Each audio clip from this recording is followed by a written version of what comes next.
Yo, what's up, guys? Today's January 1st, 2025, start of the new year. The plan, one knife every day for the whole year. So I don't currently have 365 knives. I think my current collection is like around 210 something. So definitely going to have to be buying some this year to make it by the end of the year. But that's the plan. We'll see how it goes. Today we're going to start off. I'm going to try and just go in alphabetical order basically with the collection to try and keep it somewhat organized where I don't have any repeats. Farther down the line, 200 videos down, we might, go back to a knife or something if, for whatever reason, the video wasn't good or I felt that I improved or learned something. I don't know. Anyways, let's get to it. Today, we have the Emerson A-100. Now, this is a all 100% American-made knife. As you can see, we have a different pivot and different screws. Most folding knives these days have Torx bits in them, but what's cool about this is you could be out in the field and you could take a penny and stick a penny in there and change your pivot, and then obviously it's pretty easy to find a Phillips head screwdriver. So kind of the cool thing about this guy is it's fully serviceable out in the field. You don't need any special proprietary tools or anything like that. The knife itself is right coming in, what is it, like 5.5, almost 5 3/4. The blade, let's see, the blade is right about 3.5, so it's definitely gonna be over that 3-inch limit if you live in a place where they have weird knife laws. Definitely something to be aware of. This is the full-size A100. They do make a mini A100, and I'm not sure exactly how much smaller that one is, but obviously it's a little bit smaller than this guy. So if the full size is too big for you, definitely check out the mini A100.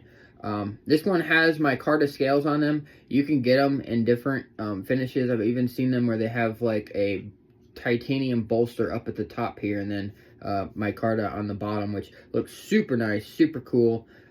These things just run on Teflon washers. It's not even bronze. It's not bearings. It's not bushings. It definitely has a different feel than any other knife that you probably have in your collection, just because of it being on the Teflon. Like, it's not going to be drop shut like a Koenig or something that, is on bushings or bearings. But it's still super stinking smooth, and there's pretty much no blade play, no wiggle. Just nice, solid lockup for a knife that is, well, it's meant to be a user. So looking at it, you may have noticed, you may not have, but you don't really see an edge on the back side, but we definitely have an edge on the front here. So what this is called is a chisel edge, and it's actually basically only sharpened on the one side. That is by design. That is from factory. This is how they come, the Emerson chisel edge. It's kind of what they're known for. People either love it or hate it. It's one less side of the knife you have to sharpen. So as far as like, resharpening your knife and maintaining your tool here, it's kind of cool only having to sharpen the one side, and then you just knock the burr off and thing is stinking sharp. Let's see, you could throw it on the scale here, tell you guys how much it weighs. 4.77. So it's, it's not going to be your Benchmade bug out over here at 1.5 ounces. It ain't going to be a Benchmade bug out, but it's definitely, not the heaviest knife in the world. It's not, buck 110 level. Just to give you some size comparisons here. Here's a buck 110, which pretty much about the same size. And you got a Benchmade bug out, a little bit smaller. Oh, we got over here Elementum with some titanium scales, definitely on the smaller side. And then we got a PM2, so about the same. And everyone knows, and if you don't know, you should know, the Sebenza. This is a Sebenza 31, about the same size. You can open them up here and give you guys some blade comparisons. So if you have a Sebenza already, the full-size Emerson is about the same as a Sebenza, about the same handle length there. The PM2, definitely gonna have a little more cutting edge on the Emerson. As you can see there, the PM2 is a little bit shorter. If we can compare the edges here, let's see, put it right where the edge starts. And yeah, definitely more blade on this A100. So if you have a Spyderco PM2 and for whatever reason the blade isn't long enough for you, check out the Emerson. Do one with the Elementum here. I know a lot of people probably have the Elementum. Definitely a little bit smaller, as you can see. And Elementum is a really good, just everyday, like, there's just nothing bad you can say about this knife. We'll do a video on that another day once we get to the E's. To the bug out. If you don't have a bug out, you should. They're stinking awesome. 1.5 ounces for this guy. The one you're seeing is a little bit heavier because I do have some G10 Flytanium scales on here. And then my buddy Cerakoted the blade blue, so can't exactly buy this one. I guess you'd call it a custom. Got a pretty nice mirror edge on there too, which that's pretty neat. And then the Buck 110, probably the most famous, well-known looking, the knife that everyone has probably seen. Your grandpa probably had one of these. Your dad probably had one. Yeah, that's pretty much your comparisons with your most, I would say. If you don't have one of these knives in your collection, I'd be surprised that you're looking at getting an Emerson A-100 if you don't have one of these already.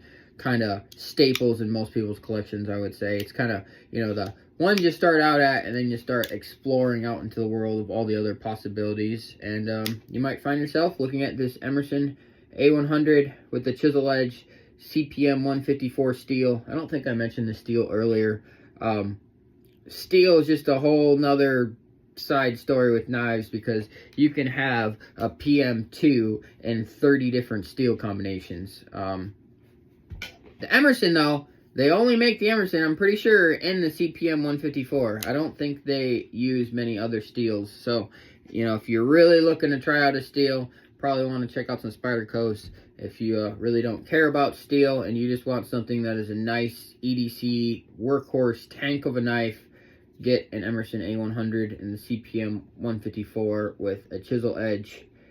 It's basically a pry bar. I pried the crap out of this thing at work, and I was never able to do anything to the tip other than, you know, just roll the edge a few places, a few nicks. But that's just some pretty much common everyday use that happens when you use your tool. I don't know what else more I can say about this thing. It's got a lanyard hole in the bottom. I'm not one that's huge on lanyard holes, but if that's a deal breaker for you, if you have barrels here, you could always just tie it around one of the barrels and use that on your knife. So, little tip there. If you love lanyards and your knife doesn't have a lanyard hole, you could just tie it around one of the barrels on the bottom, and it'll work the same. But, yeah, guys, I think that's pretty much it for this video. I know it's kind of on the longer side of things, but we're going to try and do one every day. Not sure what tomorrow's knife model is going to be, but come tune back, check in tomorrow, see what else we got.